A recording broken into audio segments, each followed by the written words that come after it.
Have you ever wondered what makes skimmer milk so magical? Let me take you on a little journey, one that starts way before your morning cereal and ends with a healthier, happier you. So, what exactly is skimmer milk? It all begins at the dairy farm. Fresh milk is collected, and then, here's the magic, the cream is carefully skimmed off the top. What you're left with is a lighter, leaner milk, packed with all the goodness minus most of the fat. That's skimmer milk, pure, refreshing, and oh so versatile. Now, if you want to prepare it at home, it's actually super simple. Just let fresh milk settle in your fridge for a few hours. The cream rises to the top, and you can gently scoop it off with a spoon.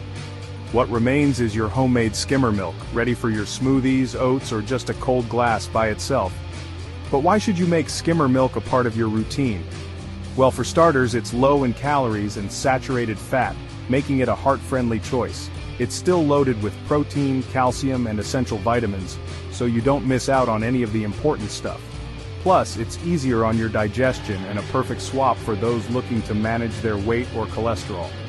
So next time you pour yourself a glass, remember skimmer milk isn't just a lighter option, it's a little boost of vitality in every sip.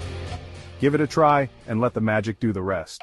Kindly like, share and subscribe to this channel for more healthy diets tips.